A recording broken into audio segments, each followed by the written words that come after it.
मुजफ्फरनगर से 3 मंडलों के कार्यक्रम शुरू हुए थे। मुजफ्फरनगर के बाद आगरा में हुआ, आज यहाँ है, फिर 8 तारीख को संत कबीर नगर में है, फिर जौनपुर में। ये कार्यक्रम लगातार चलते रहेंगे। आजाद समाज पार्टी 2027 के लिए कमर कस चुकी है। कमजोर वर्गों में भाईचारा किस तरह बने, कमजोर वर्गों के लोगों को एकजुट कैसे किया जाए, उनकी संख्या के आधार पर उनके अधिकार उनको कैसे मिले, और जिस तरह से अभी यूजीसी में जब यूजीसी के लिए गाइडलाइन आई, किस तरह का माहौल बना, किस तरह से दलित पिछड़े वर्ग के लोगों को, यहाँ तक कि प्रधानमंत्री जी को भी जो है, जिनको हिंदू हृदय सम्राट बताया, उनको भी गालियां दी गई जाति के आधार पे। ये सच है कि जो हिंदू राष्ट्र की बात होती है, जो जात पात की करो विदाई, हिंदू हिंदू भाईचारे की बात होती है, वो खोखला है। उसके पीछे जाति सच है। जब किसी भी जाति के अधिकारों पर अतिक्रमण होगा तो वो हिंदू की रीति से बाहर निकल के अपने अधिकारों के लिए लड़ेगी, जैसे भी स्वर्ण जाति के लोग लड़े। और जबकि उस यूजीसी गाइडलाइन में ऐसा कुछ भी नहीं। मैं अधिवक्ता भी हूँ, पढ़ा लिखा आदमी हूँ, लोकसभा में प्रतिनिधि हूँ। मैंने वो कहा है कि दिखाइए कहाँ इसमें भेदभाव है। काल्पनिक रूप से दिमाग में बात सोच के कल हमारे बच्चों मुकदमा हो सकता है या उनका कैरियर खराब हो सकता है। हमारे तो 72 बच्चे हर साल जो है SC ST OBC के संस्थागत हत्या का शिकार होते हैं। और NCRB का डेटा कहता है कि लाखों महिलाओं के साथ रेप हत्या होती है, लोगों को मारा जाता है, जुल्म होता है, जाति धर्म के नाम पे अन्याय होते हैं, दुकानें बंद करवाई जाती है, बुलडोजर चलाए जाते हैं, गोलियां लगती है। हम तो इतना अन्याय सह के भी कानून पे भरोसा करते हैं, सरकार की पुलिस पे भरोसा करते हैं, लेकिन यहाँ तो एक काल्पनिक बात को दिमाग में रख के आंदोलन करके सुप्रीम कोर्ट ने रोक लगा दी। चिंतन ये है, कमजोरों में अविश्वास पैदा हो रहा है। सरकार ने लगता है खेल किया है, इसलिए सरकार की परीक्षा है। और हम लोग 11 तारीख को आंदोलन कर रहे हैं जंतर मंतर पे, इसी बात के साथ कि हम यूजीसी को वापस जो है लागू करा के रहेंगे। SC ST OBC के बच्चों को मरने नहीं देंगे, संस्थागत हत्या नहीं होने देंगे, अपने अधिकारी कर्मचारी के साथ भेदभाव नहीं होने देंगे।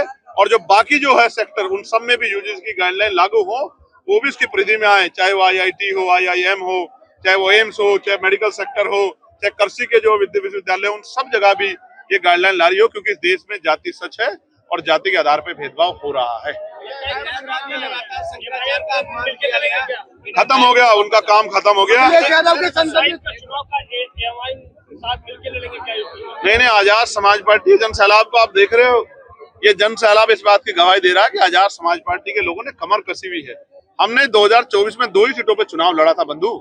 एक हम लोग लड़े ननकीना, जो हम जो जीत गए 1,51,000 से। दूसरे लड़े थे हम लोग डुमरियागंज, जहां हम लोग तीसरे नंबर पर रहे।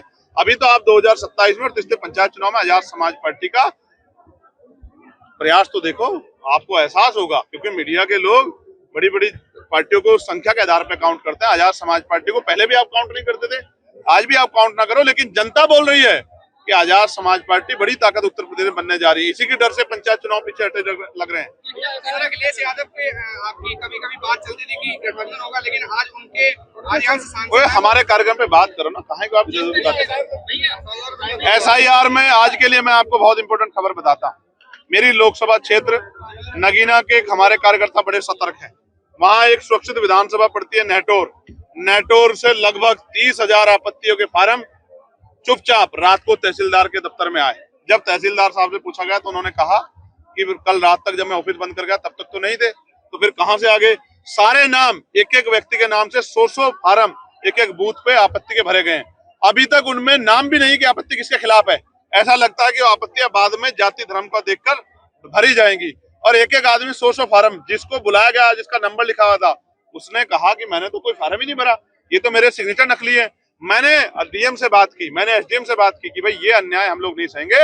ये वोट का अधिकार बाबा साहब अम्बेडकर ने अपने 4 बच्चों को कुर्बानी दिलाया है। अगर ये SIR है, SIR के नाम पे आप 30,000 वोट काटना चाहते हो कि 5 विधानसभा में लगभग 1.5 लाख जितने से हम जीते हैं, तो इस अन्याय को हम लोग अस्वीकार करते हैं। मैं अभी लेटर लिखूंगा, मैं सुबह उसको लिख के आया था, अब मैं उसको मेल करूंगा इलेक्शन कमिश्नर को और उनसे मांग करूंगा कि जो आपत्ति आ रही है उनको सार्वजनिक किया जाए। और जब तक आपत्ति पे जो है उसकी पुष्टि ना हो जाए, किसी भी एक भी वोट को काटा ना जाए। ये वोट बाबा साहब के 4 बच्चे कुर्बानी मिले, हम इसको जाने देंगे। मैं आपके बात यूजीसी के समर्थन में आंदोलन। आपको जान के अचरज होगा, कभी ऐसा नहीं होता कि सप्ताह भर पहले, 6 दिन पहले, 5 दिन पहले सभा स्थल बदल दिया जाए।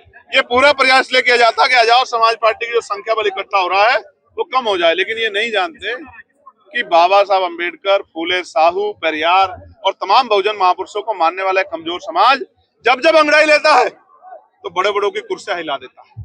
इसने अंगड़ाई ले ली है।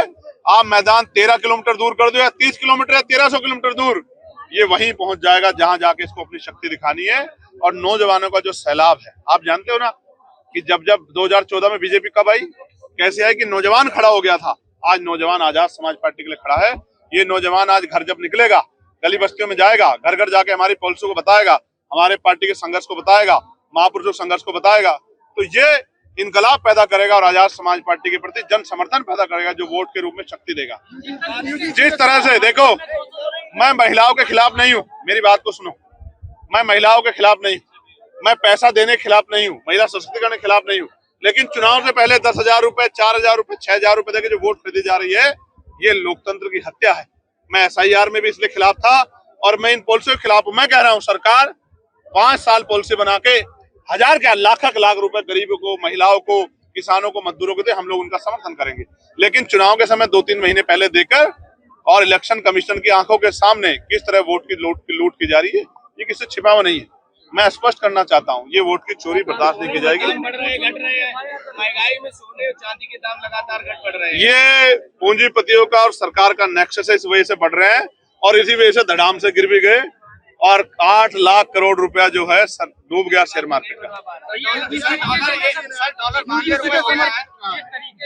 कन्नौज में समाजवादी पार्टी का गढ़ रहा, फिर भाजपा ने यहाँ पर कब्जा किया, अब समाजवादी पार्टी का फिर कब्जा है। अखिलेश यादव सांसद है, आपकी पार्टी क्या इस भीड़ को वोट में कन्वर्ट कर पाएगी? मैंने कहा ना, चुनाव इसका उदाहरण होंगे। आप ही का कैमरा होगा, आप ही का मुंह होगा, आप ही का माइक होगा।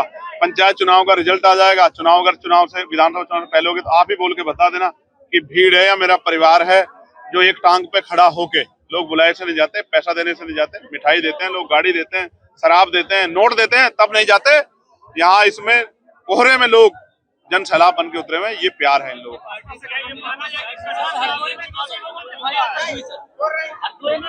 हरदोई के योद्धा डरने वाले नहीं है, झूठी FIR से हम लोग नहीं डरते। मैंने अधिकारियों से बात की है, इस अन्याय को हम लोग नहीं सहेंगे। अधिकारियों ने विश्वास दिलाया कि ये दबाव में जो कार्रवाई होगी तो हम लोग उसको वापस देंगे। UGC के समर्थन वालों जो कर रहे हैं आंदोलन, उन पे डंडे लाठी बरसाए जा रहे हैं। देखो, सरकार उनकी है जो UGC को रोकने के लिए आंदोलन कर रहे हैं, गाइडलाइन को, और जो UGC के समर्थन में कर रहे हैं उन पर डंडे बज रहे हैं, उनकी दुकानें बंद करवाई जाए। जैसे शिवपुरी में, मध्य प्रदेश शिवपुरी में कुशवाहा समाज के लोग किया, ये गलत है, ये लोकतंत्र की हत्या, ऐसा नहीं होना चाहिए। सरकार जानबूझ के कर रही है। पूरा आंदोलन सरकार ने कराया क्योंकि सरकार ने सुप्रीम कोर्ट के आधार पर गाइडलाइन, आदेश पे गाइडलाइन बनाई थी, अपने मन से नहीं बनाई थी। उनकी वजह से हमारे बच्चे मरे, दलित पिछड़े वर्ग के, उनको कोई फर्क नहीं पड़ता। और आंदोलन बिल्कुल मंडल जैसा था, जैसे पिछड़े वर्ग के लोगों को अधिकार मिलने की बात, उनके सशक्तिकरण की, उनके संरक्षण की, तभी कमंडल जो है अपना रूप दिखा देता है। ये किसी छिपा नहीं। मैं पिछड़े वर्ग के भाइयों को कहना चाहता हूँ, वो आजाद समाज पार्टी के साथ खड़े हो जाएं, इस अन्याय को हम लोग जड़ से खत्म करें।